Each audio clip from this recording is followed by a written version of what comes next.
Recently, one of our political candidates has been criticized for her support of the Occupy Wall Street movement.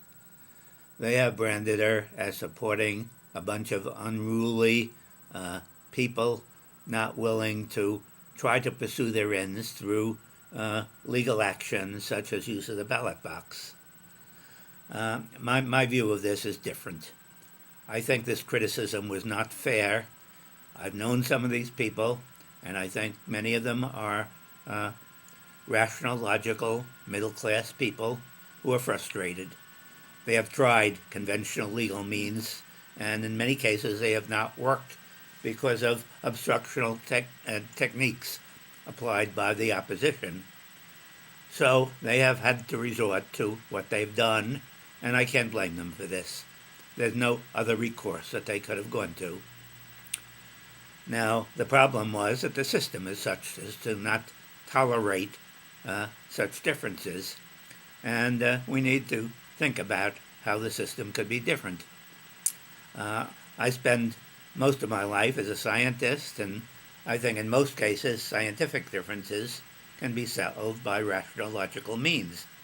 This has not always been true. We can go back to the days of Galileo, where his views differed from that of the Church concerning whether the universe was sun or earth-centered, and because of this he was put under house arrest for a good part of his lifetime, even though he was right.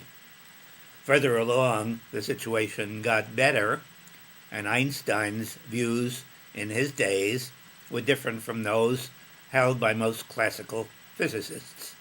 However, they tolerated him, even though the views against his ideas were held by the majority, and sooner or later the evidence proved that he was right, and today we regard him as one of the geniuses of science.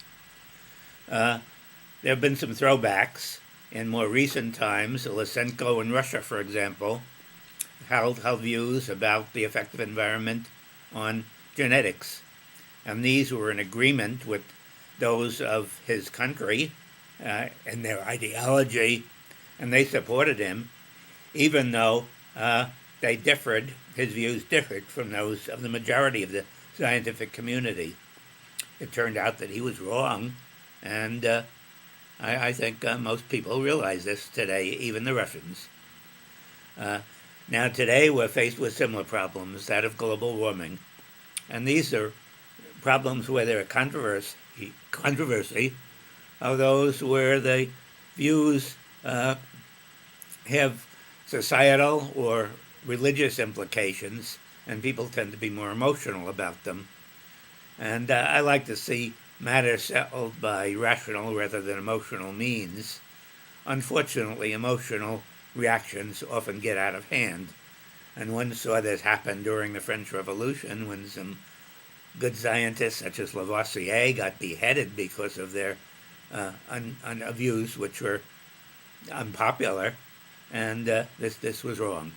And I hope we're not driven to that. I hope we can tolerate differences and learn to settle them in a more reasonable way.